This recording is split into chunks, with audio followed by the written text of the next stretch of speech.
Glock, the powerhouse in the firearms industry, has long been known for its affordable and reliable handguns. However, as the saying goes, there's always a bigger fish, and in this case, it's some of the best polymer-framed, striker-fired handguns on the market that are making Glock look bad. Now, don't get me wrong. Some of these handguns come with a higher price tag compared to their Glock counterparts, but hey, you can't put a price on innovation, right? Plus, who doesn't want a fancy schmancy gun every now and then? So, whether you're a diehard Glock fan or someone looking for a better option, this video aims to give you some food for thought. Who knows, you might just find your next carry gun among the ones on the list. Number 8. Beretta APX Centurion. The APX is an underdog that certainly deserves more recognition. With 15-round mags, a barrel length of 3.7 inches, and a width of 1.3 inches, the Centurion is the closest thing we have to a compact pistol in the APX lineup. It's odd. Beretta's actual compact APX is more of a subcompact, but it is what it is. If you didn't know, the APX was Beretta's entry into the MHS trials and uses an integral chassis just like the P320. Beretta released several different frame sizes and frames with finger grooves and without. APX Centurion owners can even swap out the backstrap, which changes the side panels of the grip. Now, the trigger might be average and on par with Glock, but it is one really accurate and controllable gun. It's super easy to shoot accurately and quickly. The APX's ergonomics and configuration make it easier to control with more accuracy than you might expect. And while it's a little smaller than the Glock 19 and easier to conceal, we still get a rail system. Plus, the RDO model allows you to top it off with a red dot on demand, and the ergonomics lend themselves well to adding a red dot. The APX Centurion is a top-tier Italian stallion and, believe it or not, one of the most affordable pistols on this list. Right now, you can purchase it for less than $400. There's a lot of guns for such a low price, so why not give poor Beretta a chance to shine? Number 7. Canik SFX Rival. The SFX Rival, a handgun that's got me riled up. The manufacturer, Canik, has taken the striker-fired trigger design to a whole new level. It's almost like the PPQ, except better, and that's saying something because the PPQ trigger is a tough one to beat. When you pull the trigger on the Canik, it's like a symphony of smoothness, and the reset is like lightning. It's incredible. Now, some might argue that Glock knows people will customize their guns, so why bother changing things up? But that's not the case with Canik. They listen to their customers and are always trying to make improvements. If the Canik trigger were in a Glock, along with some of the other features I'll mention from the other guns, we'd have a whole new animal on our hands. This gun has become my go-to striker-fired polymer-framed pistol, and that's saying a lot, because my previous favorite was the Smith & Wesson Core, but the Canik SFX Rival has surpassed it in every way. So, if you're in the market for a new pistol, don't overlook this one. It's a true rival to the big players like Glock, and it might just surprise you. Number 6. Kimber R7 Mako. The R7 Mako is a polymer-framed, striker-fired micro-compact pistol chambered in the popular 9x19mm Parabellum cartridge. While Kimber already has several models that are close to micro-compact in size, like the Micro 9 and Evo SP, the R7 Mako offers all the features that consumers wanted, and that's because Kimber listened. The R7 Mako is Kimber's third striker-fired handgun, but the first to utilize a polymer frame. The unique flat-face performance carry trigger has a consistent short pull and a clean, crisp break, and the factory-set 5 to 6.75-pound trigger actually feels much lighter. Kimber also responded to the call for a handgun that offered sufficient ammunition capacity for any situation, and the R7 Mako boasts a class-leading 12-round capacity using the flush-fit magazine and 14-round capacity using the extended magazine. The external controls, including the slide stop and magazine release button, are ambidextrous, and the no-snag design makes the gun easier to draw while preventing accidental release of the magazine. The low-tilt 3.37-inch stainless steel barrel mitigates recoil, and the R7 Mako weighs in at just 19.5 ounces, with a micro-compact size of 1 inch wide, 4.3 inches tall, and 6.2 inches long, making it ideal for everyday carry. Kimber also included a set of TrueGlow Tritium Pro U-notch sights, making target acquisition quick regardless of lighting conditions, and the slide on the R7 Mako Optics Ready or OR model ships with a plate to protect the milled shield-style footprint slide cut. The R7 Mako Optics installed or OI model includes a Crimson Trace CTS 1500. Number 5. Walther PDP Compact.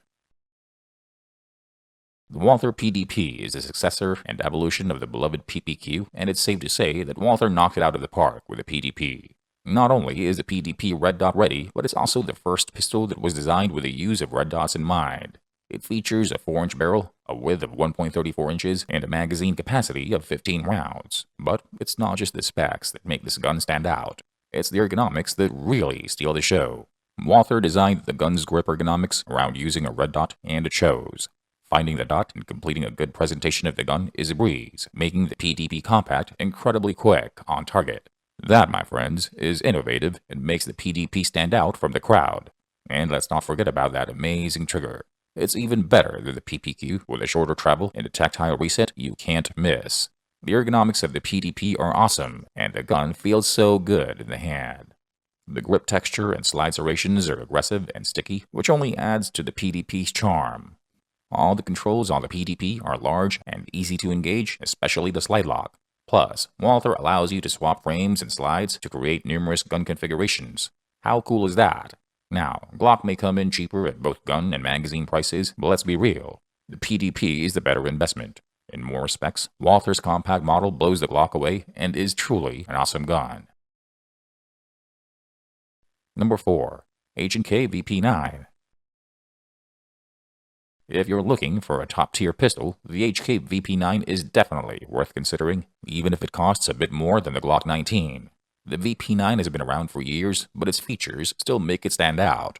First off, let's talk about the sights. The VP9's upgraded sights are luminescent and steel, which means they'll last longer than the Glock's terrible plastic U-notch sights. Sure, Glock offers night sights as a standard option, but the VP9 sights are still superior. And let's not forget about the customizable grip texturing.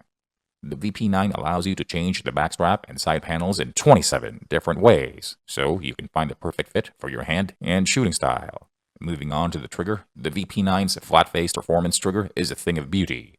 The trigger has a short pull and a clean, crisp break that you won't find on a stock trigger. Sure, some Glock enthusiasts may choose to upgrade the trigger, but the VP9's trigger is superior straight out of the box. Now, some people may point out that the VP9 is a bit busier than the Glock, with its lightning cuts in the slide and wings in the back. But these features aren't just for show. They assist in charging up the gun and make it easier to handle. Of course, the VP9 may cost a bit more than the Glock 19, but if you're willing to pay for quality, you won't be disappointed. Plus, when you factor in the cost of upgrading a stock Glock with better sights in the trigger, the price difference between the two pistols becomes less significant. Number 3. CZ-P10S.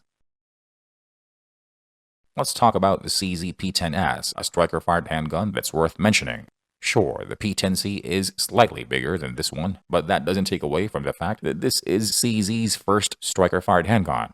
Now, we've already talked about H&K's and Kimber's first striker-fired handguns, but what makes CZ stand out is that they already had years of experience with Glock's design and engineering.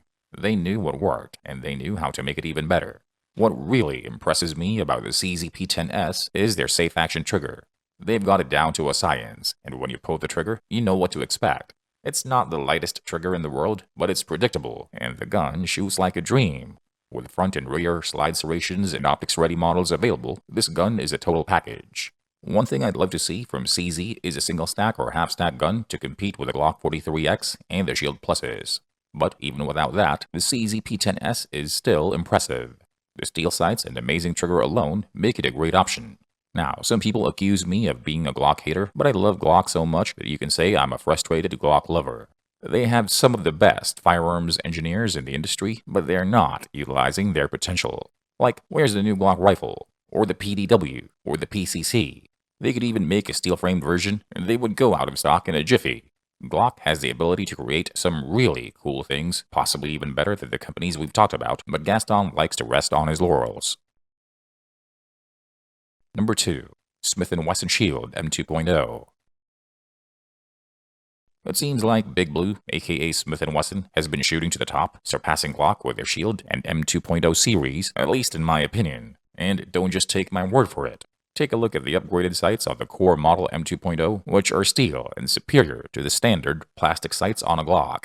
Now, some may argue that the trigger is not better, but with the new PC trigger on the Shield Plus, Smith & Wesson has really pulled ahead. In fact, The company has been steadily improving their firearms over the years, starting with the SDV series and working their way up to the M&P and beyond. What's the secret to Smith & Wesson's success? Innovation. They listen to feedback from their customers and keep evolving and updating their designs. It's a far cry from the SD series, which was so similar to Glock that they got sued for it and still have to pay Glock for each one sold. But now, Smith & Wesson has truly surpassed their rival through their dedication to improvement. And it's not just their pistols that are killing it. Smith & Wesson has a whole arsenal of awesome firearms, including shotguns, ARs, and even a folding pistol carbine. So, if you want a firearm that's been thoroughly innovated and perfected over the years, Smith & Wesson is the way to go. Glock may have once been king of the hill, but now it seems like Big Blue has taken the crown. Number 1. Sig Sauer P320C. Any handgun enthusiast worth his salt would tell you that Glock has been getting their butt kicked by the P320C by Sig Sauer. The P320C is so popular that it seems like every other day a new law enforcement agency is adopting it.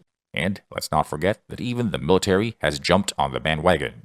The C in the P320C model stands for compact, but don't let that fool you. It's a compact-sized pistol that can compete with the Glock 19 thanks to its 15-round mag and 3.9-inch barrel length, although it is a bit thicker with a width of 1.4 inches.